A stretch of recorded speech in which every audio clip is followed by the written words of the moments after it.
Hi, welcome. In this video, I want to respond to another comment that came in on my YouTube channel. And again, I do appreciate the comments, the questions on my video. So I'll do my best to I'll put some extra video content out moving forward, just responding to some of these comments. This is similar to another comment I just received. I did a video on that regarding the issue about control, influence.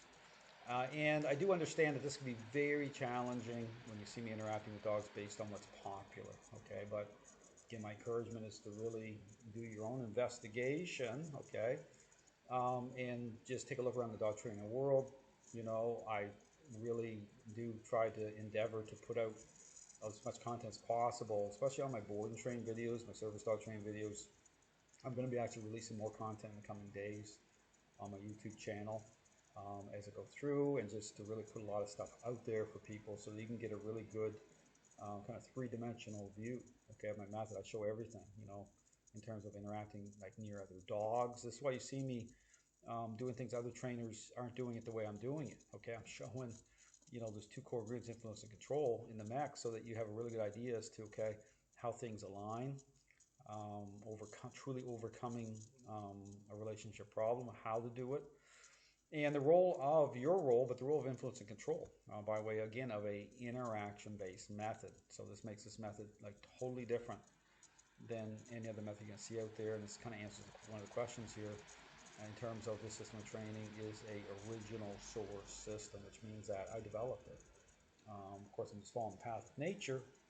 So dogs are basically like showing me, okay, through my experience, my background, and just again being able to coming out on the other side by way of a intentional predictable outcome. Okay, I talk about everything, how this all layers up, and there's quite a bit to it. Understand that this system of training, people look at it and say, oh, it's a forced system.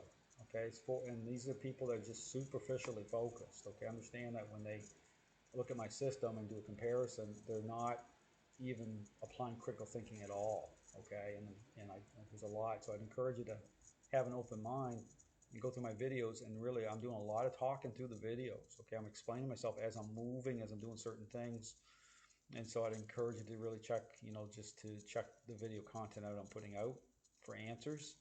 So here, this comes through this question. You are the first person I have seen who keeps constant tension on the leash. Is there a reason why you do this? So that's a great question.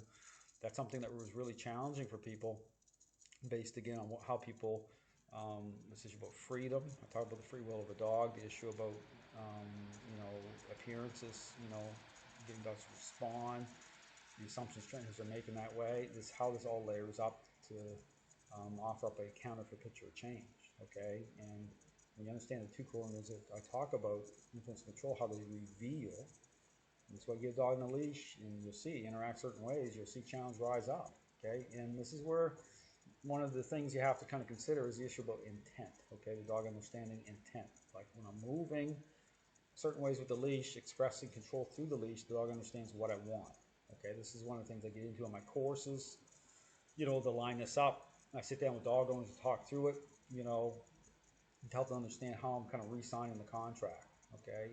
And why you don't want to verbalize at the beginning based on what the expectations have already been set up by way of response.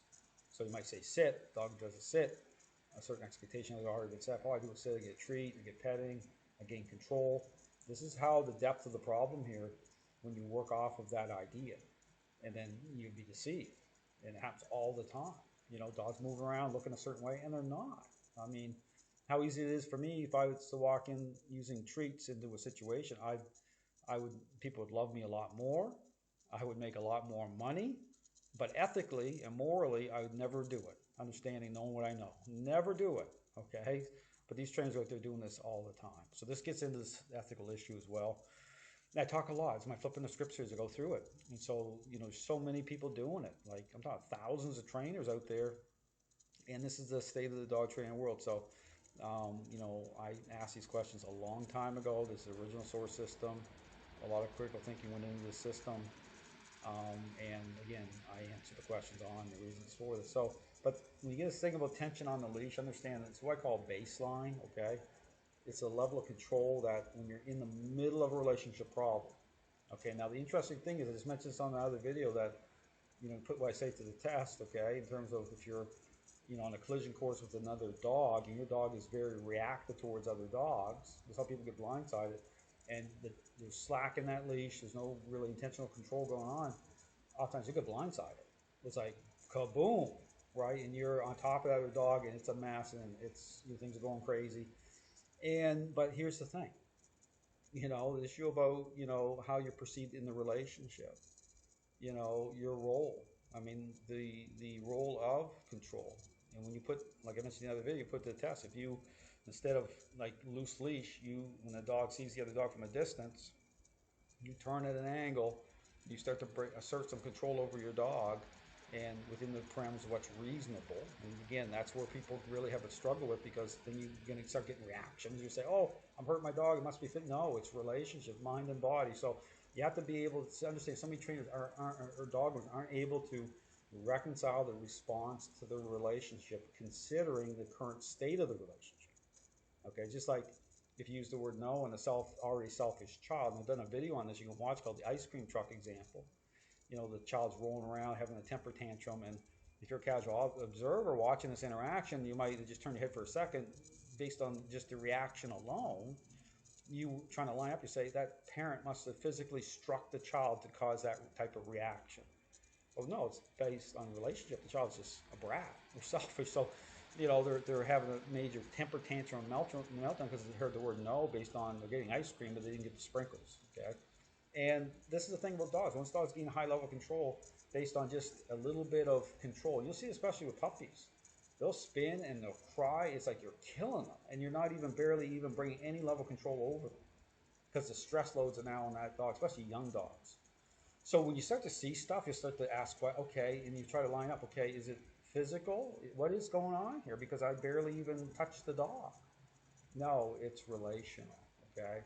So this way you turn with the dog, you start to bring the dog in a level of control from a distance, you start to see that dog challenge rise up. The dog isn't going to like it. Because again, you're starting to bring control into the relationship where you're not perceived the right way to begin with. That's why the dog's reactive anyway, okay? So you have to line this stuff up. All the dominoes will fall the same way. So when I'm putting a baseline, it's because I'm in the middle of a relationship problem. That dog needs a more intentional control. The dog comes into agreement with it, and it's helpful because it exposes the cards. Then I'm working off that baseline, because if you go loose leash too much, you're going to have problems. And it's that cranking and yanking, and because there's a gap there now, it's going to be jerky. You want to be smooth, fluid, and it's kinetic, as I call it. When I get into all this stuff, it's part of my courses. I'm dialing people in the right way. So there's a dialing into the relationship issue, dialing into the state of mind issue. There's a lot to this system, okay, as a trainer, on a trainer level. And so, but you're giving dog owners the most important themes and core elements so that they can start to make change. Okay, so on a trainer level, there's a lot to it. So you watch my videos with Christian Hirschman's down here. You hear me using the word baseline. You hear me talking a certain way. So I'm putting enough information out there to be helpful. But you have to, again, this is where I'm dealing with the worst of the worst. I'm dealing with sometimes very aggressive dogs. You have to be dialed in the right way. Okay, and for real change to happen, those core ingredients, they need to come in. So I talk more about that. When I get into this is why I encourage people. Like, I have a dog trainer course. There's a lot of ground to cover. There's a lot of depth here. And I get into all those dynamics. So yes, there are other trainers who also use this method. Not that I'm aware of. Okay, he's just the people I've trained here. Christian Hirschman, he's out there now. Or you could point me to, or is it your thing? Well, this is the original source system. So wants to broaden your perspective. Yeah, absolutely. So there's ways to do that through the system. Like I have the courses, trainer courses. I have the introductory course, the advanced course. Those are online courses, give you a foundation. They lead into, those are required prior to moving to the actual, either the on-site dog trainer course, or I have a online dog trainer course. But again, in person is the way to go. If you can be here for in-person course, the 1-week course, that is the way to go. But again, you still can do the online course. It's not 1 week. It's going to take about 4 months, because when you do an online type of course, it's going to be longer. But again, the opportunity is there through this system is to get set up that way, to really get dialed in. And I have my member area option, which will give you, a lot more exclusive video content. I have a 14-part series in that option in the area of my website. So there's a lot of breakdown. There's lots of stuff there. That's a great option too. And I have my dog training guides. So if you're looking for more information, I have my Beyond the Leash guide. That's my main guide. I have other guides that go along with that. The Mind and Body Connection, Mind and Body Kinetics.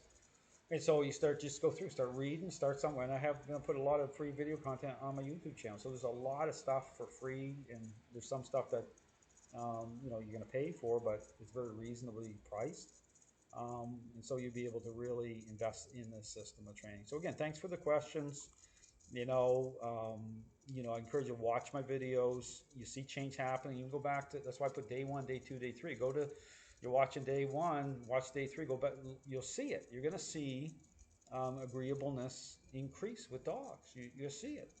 It's right in front of your eyes. So it's different. So it's going to be challenging, but be aware. I talk about this issue about bribery and about engagement. I mean, how things can look a certain way, not be. So, because the core ingredients with these trainers, they're missing. They're absent, the way I described. So you're trusting what you see, and that's the problem in the dog training world. I mean, appearances are very deceiving, especially when it comes to dog training. So these trainers, that's what they're doing. They're exploiting everything. And then guess what? Someone's going to get the blame. Dogs get blamed all the time. Oh, there must be something wrong with it. And people buy into that because they're going by what these trainers are saying. It's ridiculous. And they're getting away with it. But this is the common thing that's happening in dog training world. So again, thanks for your question. I appreciate it. Again, check out my website. Lots of great information. More information's there. And for those who are looking to get even more invested in this system. Thanks for watching.